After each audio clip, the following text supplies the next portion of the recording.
It's Mike and Shaun back with Talking Tickets, talking about MLB tickets still on fire and some big debut sales and much more.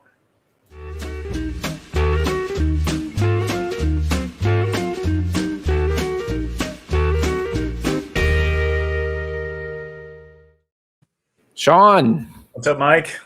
Hey, forgot my microphone. It's been so long. I feel like it's almost been a month. Why has it been so long? That's right here. This is why it's been so long. Just fanboying around. Oh, watching man. the Mavericks. Every other night, locked in, going to the games. Now the finals are coming up. It's like I can't do a show when there's a Mav game going on, and man, it's crazy around here.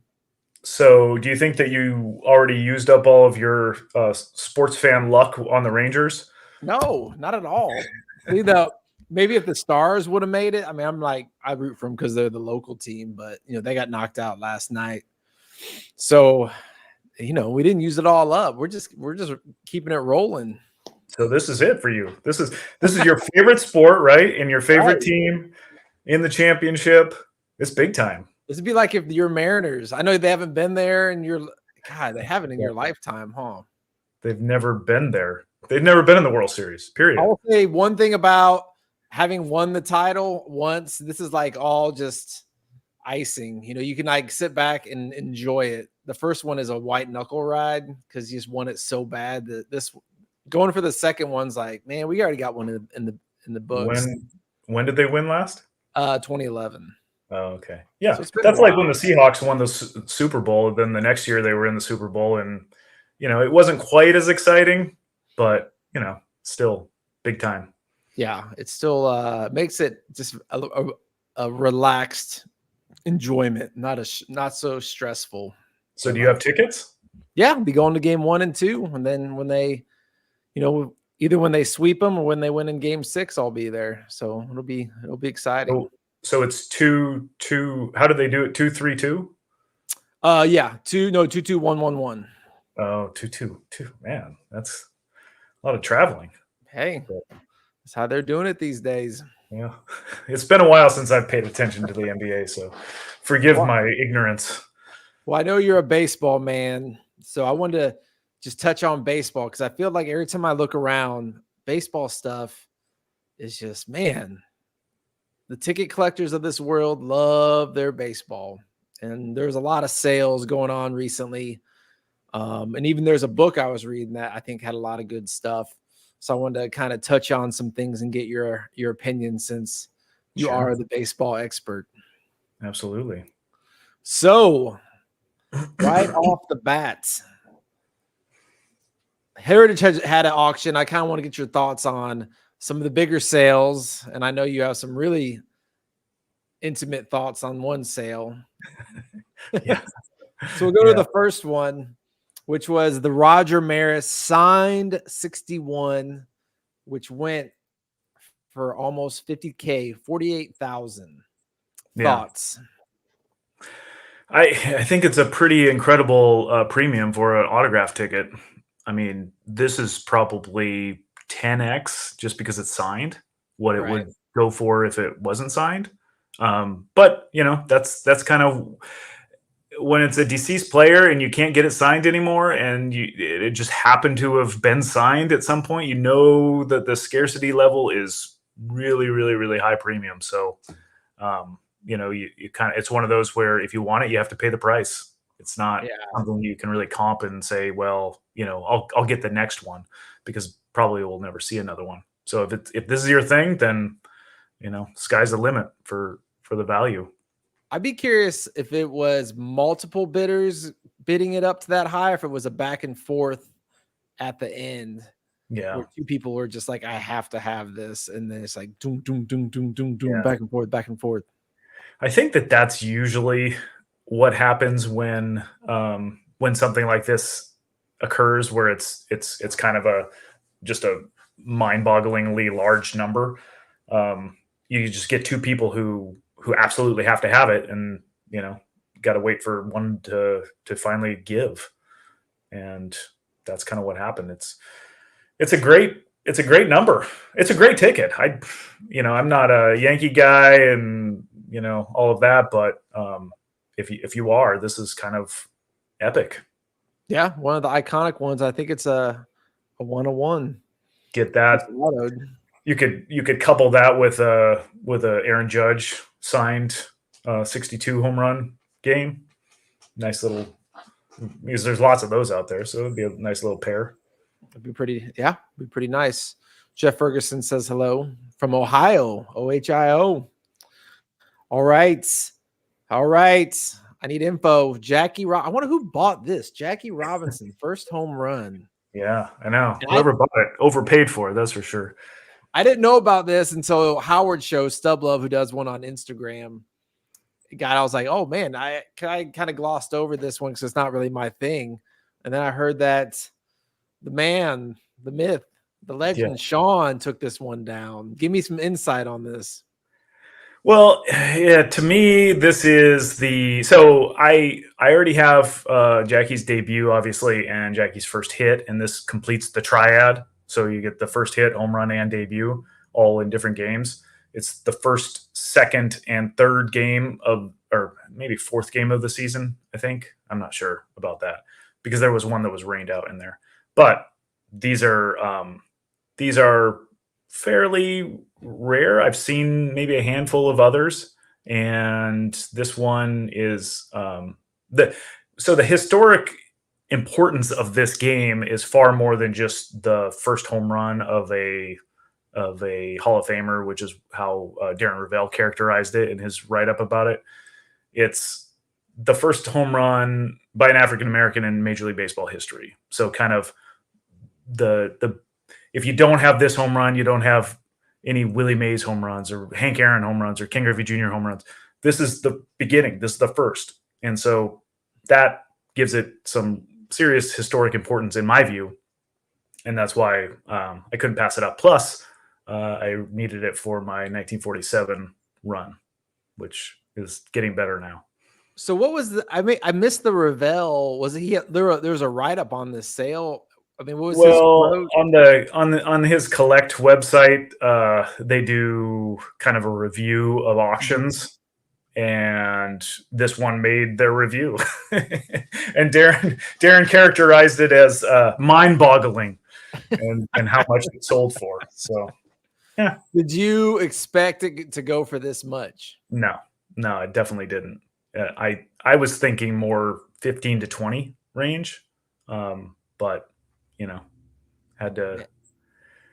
I don't know when the next opportunity is. It's one of those where you don't know when the next chance is going to come up, so you have to go all in on it. And obviously, somebody else was in that same boat. So, you know, speaking. I'm gonna skip over to this sale because now that we're on the baseball theme, this was a crazy one.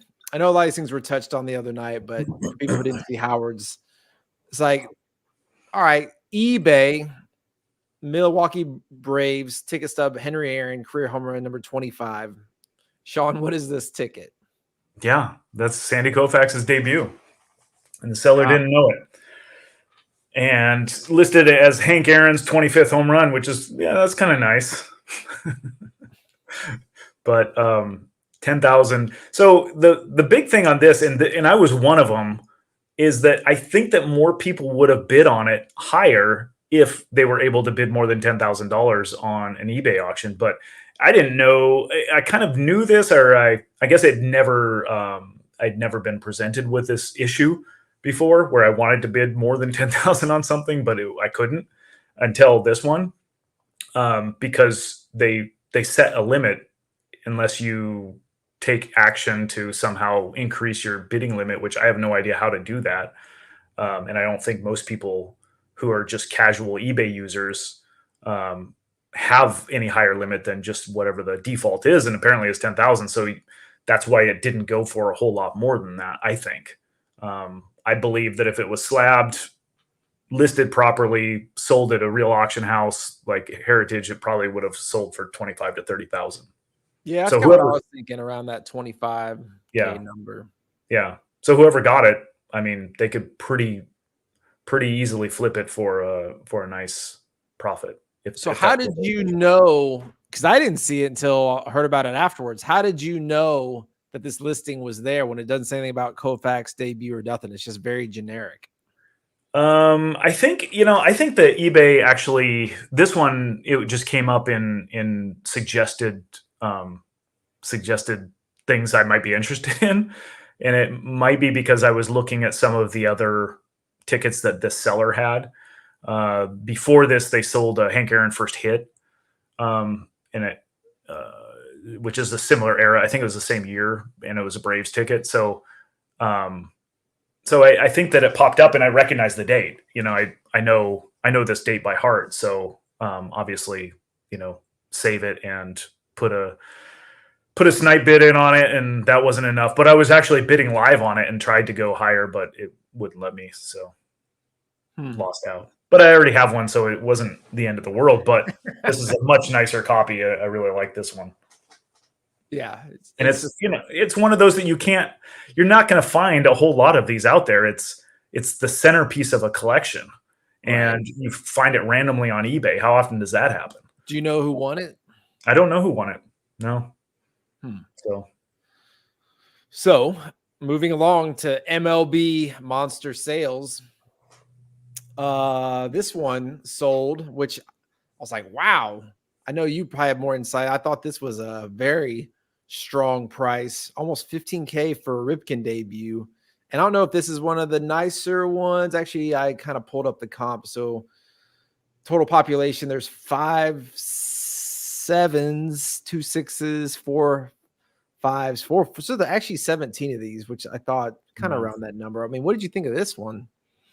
Yeah, I don't know that this one sale kind of represents the value or where this is at, but if you make a comparison, if you want to make a comparison, so what I do with debuts and trying to kind of comp them, you look at other players who are similar in their kind of popularity and that had similar debut eras, and then the populations are similar, right? And there's not a lot in the early 80s. There's a few other Hall of Famers who debuted in the early 80s, but their populations are way smaller, so it's hard to find comps. But one, if you care to go there, is Derek Jeter. If a Derek Jeter debut is selling for 10 to 15,000, then Cal Ripken debut should be in that same range, right? They're both great Hall of Famers. They both played for the same team for their entire careers, have big followings. Similar career, stats, not exactly, but not too far off. Both played shortstop. So, what do you think? Yeah, I was a little surprised I was thinking more like 5 to 10. Yeah. But the 15, I was like, well, this is a really nice copy. And yeah, it's one of the, you don't see very many come up. I think that most of them are in permanent collections. So the population is kind of high, 17, but the people who own them are not really parting with them very commonly. So if you are somebody who wants one, you could wait for the next auction to come up, but who knows how long that's going to be. And it would probably go for, 4 to 8,000 or something like that. Or if you just really want it, then this is the one option. So yeah, could go for what happened for more. Yeah, I always just have that in the back of my mind. I was like, oh man, that was where he pinched Rand, right? That was his. Yeah, I wish he would just. That always sticks with me, especially when we talk about NFL debuts where Tom Brady or Joe Montana was holding an extra point, or Tom Brady came in for scrub duty. Baseball's always seems like the best debuts because they've grinded for years to get there. Then they show up in their first plate appearance, and it's like something they'll never forget. And I was like, oh, well, Ripken pinch ran. It's like he did score a run though, so that put him at least that put him in the book statistically. Right. And that got me thinking. I was thinking about our trade because the funny thing about a Ripken debut, Shaun traded one to me. Or wait, gosh, this gets so backward. You explained the initial trade. No, I traded one to you. Right. And you got it signed. And then I think a few years later, you traded it back to me. Right. And this was the trade. And we always kind of think, well, who got the better of this trade? And man, I'm looking at this now. Shaun, I think you took us to the cleaners if we want to look at this a little closer. I don't think so. No, I think the main reason is is this ticket right here. Of course, these two right here are the Satchel Paige first win, I think, is really one that over time, because the way I see it, Satchel Paige and Josh Gibson, I think their stuff from here on out, I mean, and they have been, they'll be the two guys known from the Negro leagues, and then they'll be the ones that everybody collects. And this is a 101, his first win. Yeah. And you got to sign Ripkin, and plus your 47s, which are, nice tickets for your collectors. And then we kind of zoom out to what everybody else got. Jordan debut, pretty beat up. Bo signed debut, beat up LeBron. Kobe 81. Whatever, just a bunch of beat up tickets. No, I think I probably got the only saving grace for me is if this 10-10s, this Montana full, the catch. And this Hoosier one hasn't sold in a long time. Basically, what I gave up was that Ripkin debut and the Bo, the LeBron. I believe I think the Hoosier one is a great ticket that is underappreciated. Probably don't see those very often. Right. And I think we all can maybe even out, but I think in the long run, I was like, man, I think initially everybody thought Justin got the best deal. But when I look at it, I'm like, man, that Satchel Paige first win. What did that go for initially? When Justin bought it, I don't remember. I think in 3,000 or 4,000. I don't really remember. I feel like that's like a 10, 15K ticket easily right now, is what I think. I don't know what you think about that. But I was kind of, it's a tough one. I was curious, like, oh man, we had the Cal Ripken moving around, and because I know that initial trade, we got the Brady debut. Yeah. You sent to me. Oh wait, let me put it up. So it was part of an initial trade, and this ticket got crazy because when you traded it to me, it was worth what, like $3,000? I don't even think it was that much. I remember I paid $1,100 for it, and it was shortly after I bought it. So and then it got up to what, like 15, 20 market value? Yeah, you want to talk taking somebody to the cleaners. That's the worst trade I've ever made. No, but that thing's backed it down to like it's like back to where it was when we traded. Well, you should have sold it. That's on you. It is true. But I'm just saying, like, long term, when we look at things move so much. So initially people are like, oh, you got the worst of the deal. And then a year later, like, oh, you murdered him. And then a year after that, you're like, oh no, the other guy, things are so fluid. And that's why it's almost like just trade what you wanted. You don't have to worry about all these things about who got the best deal. No, that's what I do. I make trades all the time, and I don't worry about them after that. I'm just happy to get what I got, and wouldn't have made it otherwise. So other ones, I know I wanted to kind of touch on all the baseball-y stuff, but this Heritage auction, I thought there's a couple other interesting ones, like the Jordan authentic debut went for like 15K. That kind of shows you when, that part of that trade. I was actually a little surprised. Like, this is kind of where I'm do my comparisons. I'm like, okay, Cal Ripken, there's 17 of his tickets, and he's Cal Ripken. He's probably top 25 name in baseball history. 30. Yeah. I mean, you could say that, yeah. Kobe, you would probably say easily top 10 name, especially after the death. And I think the pop on this is like 15, 16, 17. And that one went for 12K. I was actually a little surprised. I just feel like, man, baseball gets so much love, and ticket stub collectors are so baseball. And I feel like other sports kind of take a little bit of a back seat. And I don't know if the long run that'll even out, or baseball will just be so strong because it's just so heavily collected. Well, I think I talked about this a couple of shows ago, but baseball is the one sport where people celebrate former players more than current players. So it seems like as players become more of historic lore, they become more popular. And so then, their stuff, as the collectors really love the old baseball stuff and not as much the current guys. Whereas basketball, football, especially football, once a guy retires, they kind of fade away. With a few exceptions, obviously, but that's kind of what happens. And so Kobe Bryant, probably different because of the way he passed away, and it seems like his legend is getting bigger as time goes on. So, that's a safe one, but most other guys. Like, whatever happened to Charles Barkley? When back in my day, Charles Barkley was huge, or Akeem Olajuwon. Speak of the devil, we had this sale, which was the best offer immediate purchase. This ticket was pretty beat up, but you never see one. I think it's the first one I've ever seen, and it was Snap bought. Yeah.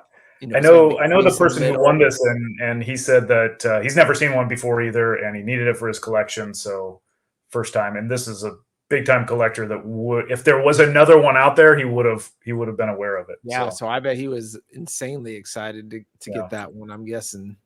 Yeah.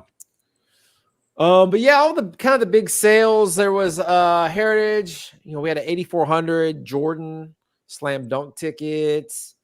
You know, I almost was interested in this one, but it was that greatest game ever played. I know you guys aren't the biggest fan. It was a full, but it was taped together. There aren't many of these. It's just really cool. Yeah. I actually bought a few things in this auction. When we get to them. Should I wait? There's nothing crazy. I've been wanting to get one of these for a while. There it is. Finals of the Olympic Dream Team. These have been hidden. A lot of these have been hitting the market, and I was waiting to see if one would kind of hit a number I was comfortable with. So it did, and I was like, well, you know what? I'm finally going to get one. I have the first game they played together and the last one, so yeah, I was kind of excited about that one. I got to go pick that up tomorrow.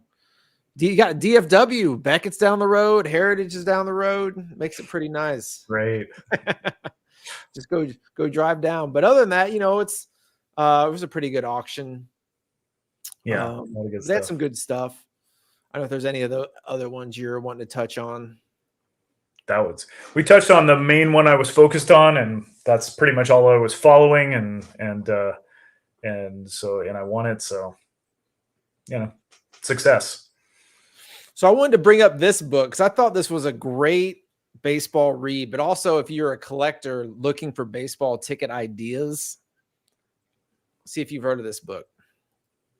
So it's called Why We Love Baseball, History in 50 Moments by Joe Posnanski. And that's from the Dallas Public Library. Free book. It's a free book right there. I gotta return this book. So have you heard of this book? I have not. No. So basically it takes, of course, the greatest 50 moments, but they also bring up a lot of random moments, which are great, like ticket finds.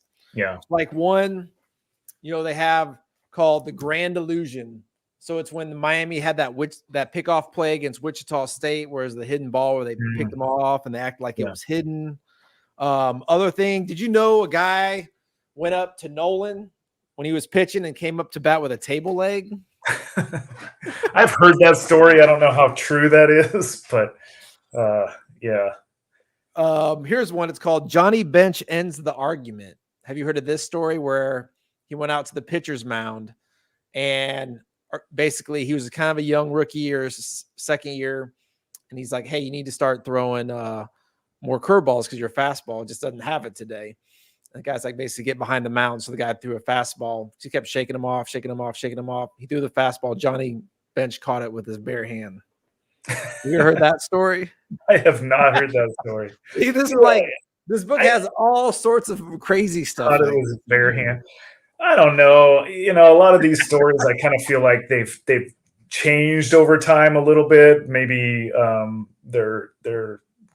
it's turned into, that's what happens in baseball a lot. You know, the stories get accentuated over time, but they're fun. And I think that's a great idea. Track down the tickets to those games, because that's what I do. I do a lot of that, and I have a lot of those types of tickets because I think that those are the fun ones to find. And a lot of times you can find those and nobody's really even thinking about it. So have you ever heard of Joe Nuxhall?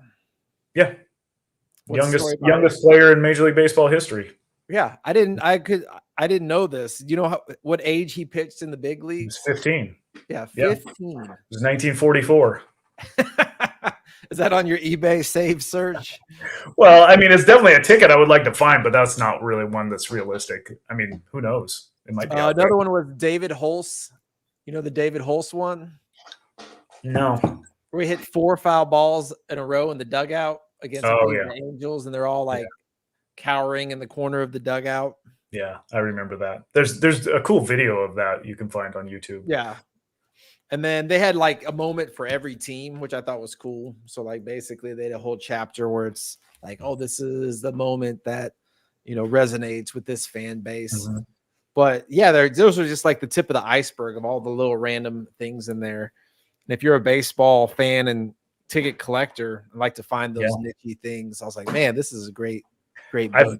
I've actually got a couple of those that I brought to show. Wow, it's just all lining up tonight. Yeah. I mean, I can show some of these. I don't know. It's probably in this book, but I posted this one on Instagram. But this is the game where Jim Rice saved the little boy's life. Oh, I saw you post. Yeah, I don't think that made it, but yeah, it's just an amazing story because it was a line drive over the dugout, and Jim Rice saw that the little boy was hit in the face with the ball and immediately jumped into the stands, grabbed the boy, took him into the clubhouse, and got him immediate medical attention, which probably saved his life, is what the doctor said. So just an incredible story. And when you see the tickets, you think, imagine what it would have been like to be at that game and watch that play out in the stands. Amazing. Yeah.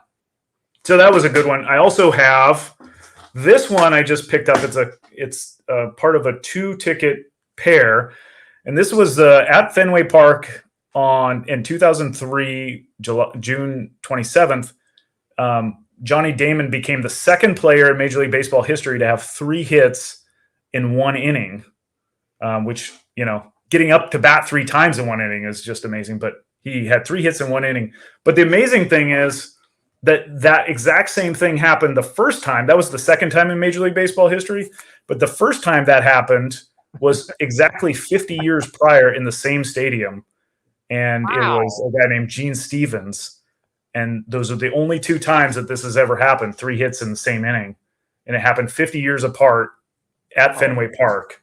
And this one, there was only 3,000 people in attendance, so very rare. It was Ladies' Day. What's up with that? Yeah, and it happened to be Ladies' Day too. So who would have thought? And then I have one more. This is a really cool one. A lot of people are aware of this. I'm sure it's in the book that you have. But 2 tickets. Joel Youngblood had 2 hits in the same day for 2 different teams in different cities on the same day.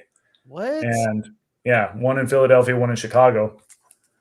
I'm sure that'll never happen, but apparently the Chicago game was a day game, which is what they always played back then because they didn't have lights.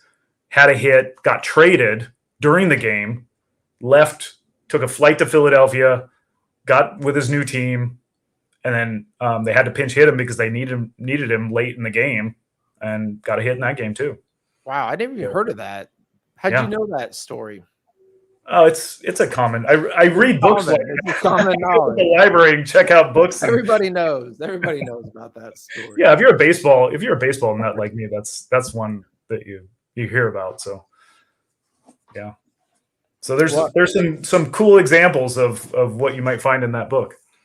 Well, I got a few pickups. I might as well show mine. Start off with one you'll like, and I'm sure you have like 5 different versions of this one. Is the Griffey and Sons first game. That's a great one. Box office ticket. I actually traded for that at the National. I think the guy got the better of me. I gave him a Kobe 81, but I really wanted this ticket. I really want the season ticket holder version. Do you have like 3 of them you could give me or something? I have a full season ticket holder version of that one. That's a really rare one to find. So, but yeah, I like that ticket a lot. I got this back, some stuff back from PSA. This is the Marvin Gaye National Anthem. I think I've showed that before. It came back at 2. Yeah, that's a good one. If you haven't seen that National Anthem, you should go see it. And this came back really high. It was the Lambeau Leap first by Leroy Butler full ticket. This is ones like, I really like the fulls because they ripped this thing right in half, but now it's like look all super clean and nice. So when you have that full versus stub debate, it's like, man, if they're ripping that ticket in half, give me that full all day long. Here's one. I actually took a picture of it, so I want to kind of talk about it. It's WrestleMania 3 Hogan. Think about these tickets, especially with Hogan. Now that these guys are signing, like everybody and their brothers getting their stuff signed, so it definitely will devalue it a little bit. if you think, oh, this sale went for X amount, well, guess what? If there's going to be 20 more hitting the market and they're going to be slowly trickled out, it kind of does it to it. But this is the thing I thought was interesting. So I got this graded by Beckett and, I was like, certain things I'm starting to figure out like, okay, I want this graded by Beckett. I want this graded by a PSA. One reason this came back a 5 auto 10. And I'm pretty sure, I'm almost positive if I would have sent this to PSA, it definitely wouldn't have got a 5. They got different gradings, which, it's fine. I wish they would have kept it the same, but they didn't. But, PSA is sticklers on their autographs. And if they run it right here, if they run it off the ticket, you're going to get a 9. But Beckett doesn't grade it like that, which I think I kind of agree. I don't know. I mean, I know you're not an autograph guru. No, honestly, that's something I've kind of wondered about myself. Not being an autograph guru, it's like, who really cares if it's the very, very tail end of the, so it might be different if, let's say the signature was at the top of the ticket and the part of the H ran off the page, that might be different because then you're kind of missing part of the autograph. But in this case, it's the very end. Who cares? And maybe, do you think PSA might take that into account, or it's I just don't think so. Everyone I've ever given them where they run it off, like I said, I'm not an auto expert. Howard actually is on Stubs having an autograph guy on tomorrow, which would be good to talk to. I hope he asks him about that. But yeah, I don't care. Like for me, visually, like I don't care if he runs off barely. It's the end of it. But I know if the day I ever go to sell it, oh my gosh, it's PSA. It's a 9 auto, not a 10. People won't pay as much. So it's kind of ridiculous. But, for Beckett, it says it's a 10. So you know what? If I ever have a ticket where the guy autos off the end, I have a $5,000 ticket. Well, guess what? PSA is going to charge me how much? How much am I getting charged for a $5,000 ticket? I don't know. That's a lot. Like hundreds, 300, 500, maybe. I can't remember the number. Well, guess what? You know what Beckett's charging me? Like $40. Yeah. Like they don't care. So after a while, for certain tickets with certain autos or certain, I might drive my ticket down to Beckett.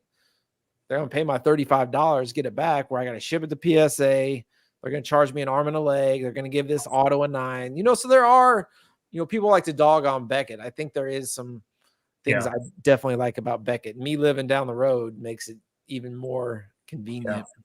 Yeah. Well, the cost is a big deal, I think, especially when you're looking at, in that example, I don't know what that runs, maybe a couple thousand, what the value of that is signed. Yeah, I think it's probably like minimum. They probably PSA price like 1,500, a couple grand. Yeah. So paying that much really kind of adds to the cost. Whereas at Beckett, you're still getting authenticated. You're still getting the ticket authenticated. So it's the same thing, unless it's a really, really valuable ticket that you really need, kind of in the best. Right. PSA, I think, always is going to get a premium, but sooner or later you got to weigh how much am I paying for this? And how are they going to grade it? You got to take it in all those factors. Yeah. I know another ticket that I kind of was right up my alley was some tickets people just get them. The only people who buy them are auto hounds, and this was an interesting one, like the Luka debut. Let me pull it up.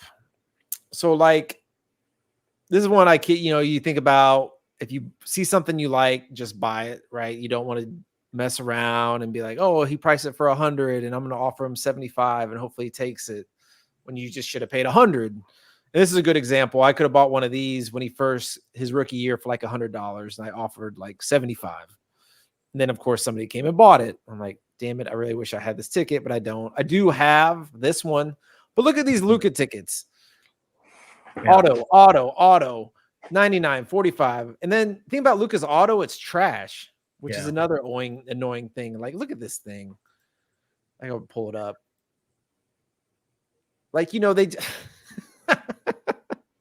it looks like trash, which is partially, it's annoying that these guys sign like that. But if you're chasing somebody and you're going to get a really cool ticket, I mean, look at this auto.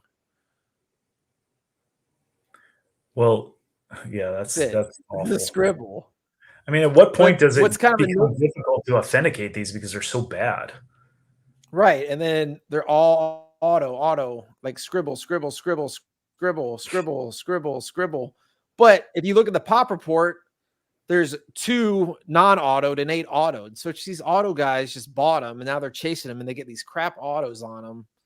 So I Yeah. feel like we kind of see that with some tickets where people are like, "Well, I'll just buy them up and then get them autoed and sell them." And I So don't the know. only way to get a Luka auto is in person to track him down. Is that right? Yeah, he's known to sign. Like if you wait outside the arena when he pulls up, sometimes he'll just grab something and Yeah. so like the And big that's what auto it's guys know that. So you go buy a Luka auto, a ticket for 500 or 1,000, you get it autoed and slab, maybe you get like 4 or 5. But then you end up with a bunch of crap auto debuts signed when yeah.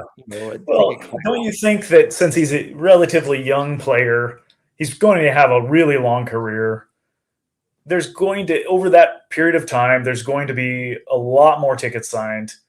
So fast forward, say 8, 9, 10 years, that pop report is going to be 10 times that size.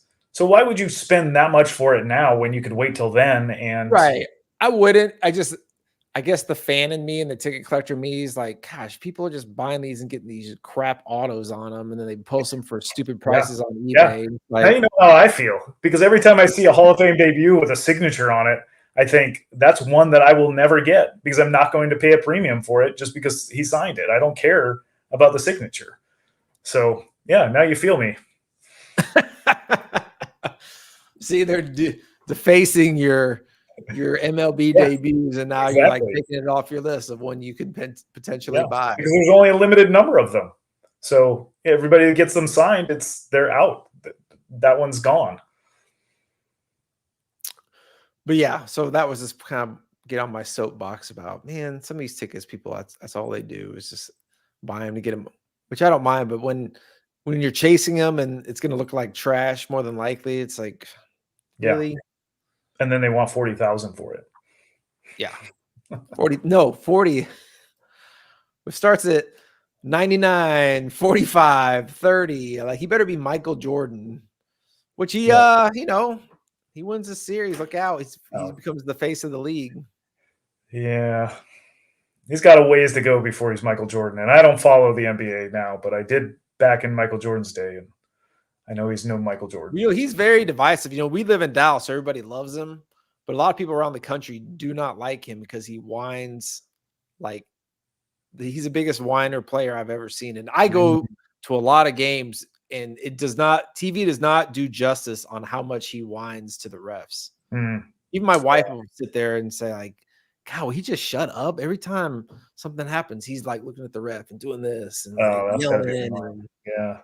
So I feel like a lot of like true, like a lot of NBA fans like respect his game, but don't like him because they Yeah. get so annoyed. Just working There's the like ref the whole time. yin and Yeah. yang of this amazing player, but this kind of crybaby on the court.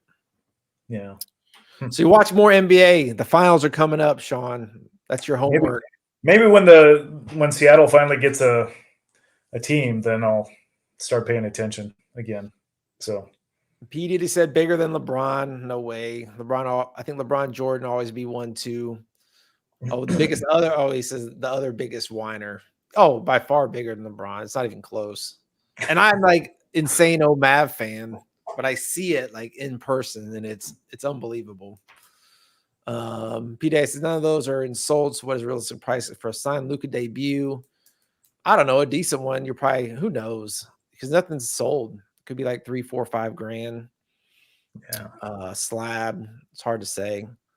Those 10, how many are on eBay for sale? Oh, Luka, those 10 Lukas. Oh, a lot. Oh, I mean, you got the box office version and and then I've talked about the box office versions and the season. Like, I guess season's cooler, but I hate just seeing the big orange Phoenix on it.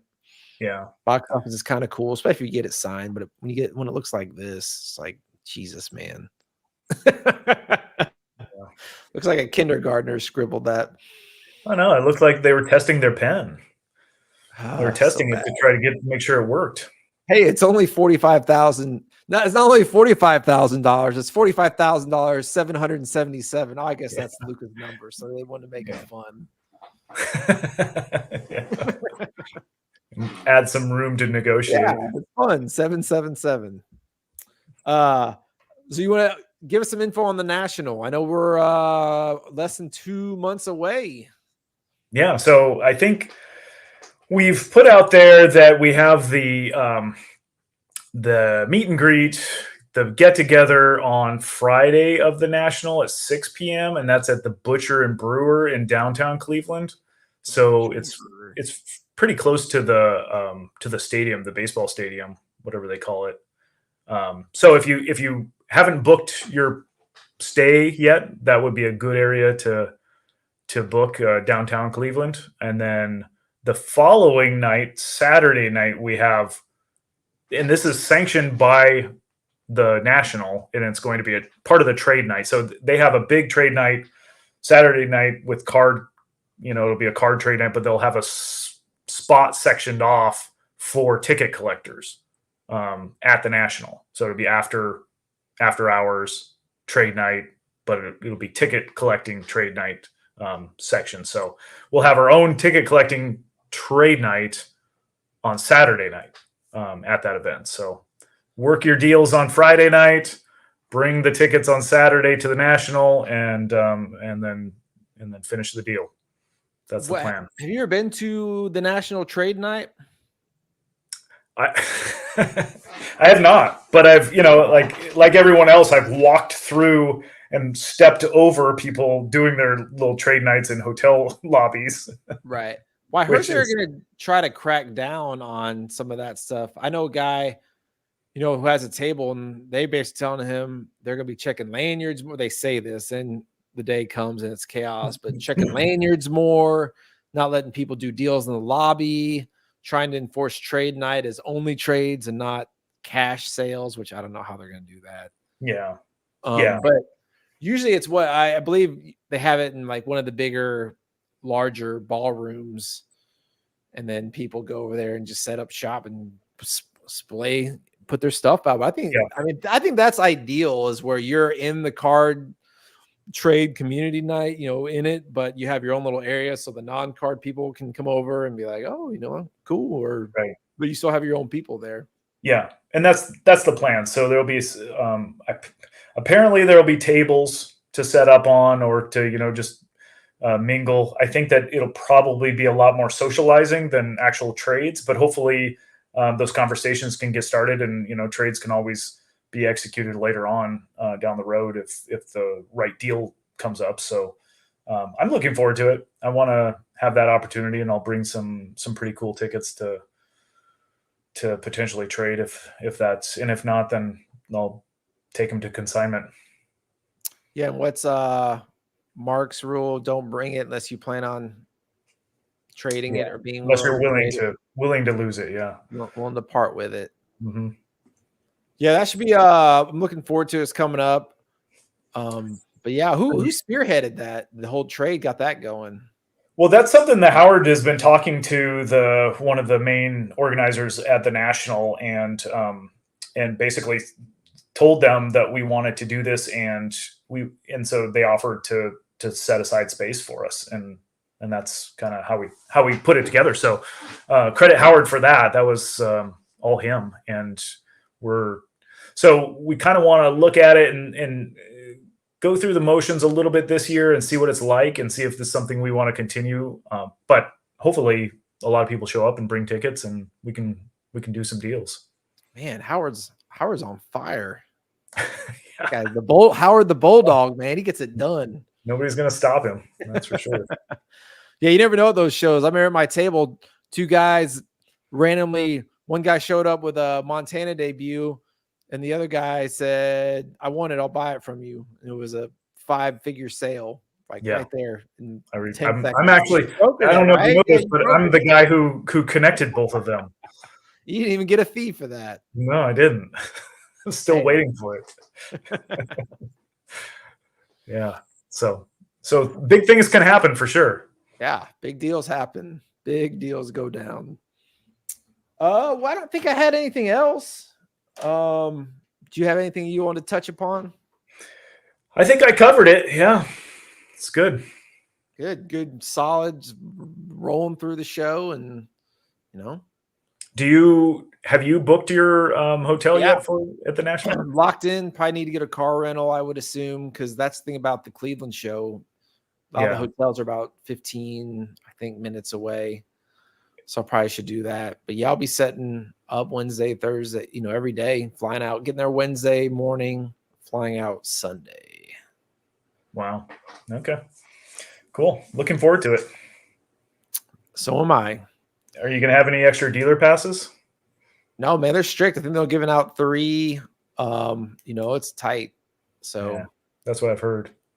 So yeah, they're like, because they say I have like a 300 table waiting list, and they don't want you flipping your table for a profit. If you're not going to use it, give it up to people who are on the wait list. So they're basically like, use it or lose it. We're not playing games. I've heard of them already canceling people's tables because they found them online trying to sell it or flip or sell a case. Like, oh, you can take 4 cases, pay me $2,000, that kind of thing. Wow. Yeah. Insider info. That's right. That's what you get here. Yeah. Cool. Well, all right, everybody. All I got to say is this: Thursday night, game 1. Shaun, 5:30 start your time. I really doubt that I'll tune. Work. You put the TV on. You watch Luka. Watch us take game 1, and just think, one day this could be the Mariners. Maybe in October, this is where they'll be playing for the championship. Maybe. I might tune it in. I haven't watched an NBA game in a while, so. Well, I think people are really, really excited about this series because you have the best team in the league, the Celtics. Then you have the potential, future face of the NBA and Luka, and you got Kyrie, who the Celtics fans hate because he left, and he's super fun to watch. So you have 2 superstars who are amazingly fun to watch, and you're playing the Celtics, who are historically one of the greatest teams ever, and they have the best team this year. So it's like the perfect storm of people to watch. So hopefully it's a good series. Yeah. Well, good. Maybe I'll watch one. I don't know. Maybe I'll watch a quarter. Probably Maybe I'll turn it on for 5 minutes. Yeah. So game 7 finals are Mariners regular season game. Which one are you watching? Oh, Mariners regular season game. That's not even close. that's not even. I mean, it's. I just looked, and the Mariners play a day game on Thursday, so I mean, it's possible. But I'll probably be out mowing the lawn, so I think that takes priority.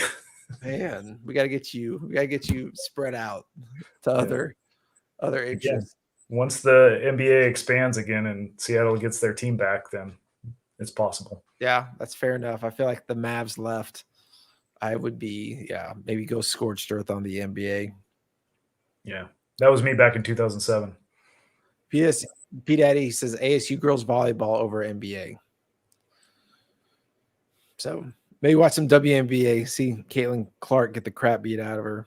Yeah, Seattle actually has a good team. So.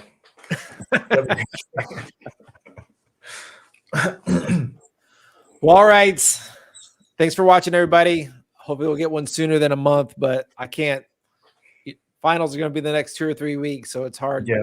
Plus, you'll have to recover after that. Right. Like if they have a loss, I got them laid out for a day or 2 until the next one starts. If they win, I'm on an emotional high. So it's a roller coaster of emotions. Yeah. Understood. Well, all right. See everybody next time. Shaun, thanks for jumping on. See ya. All right. See you later.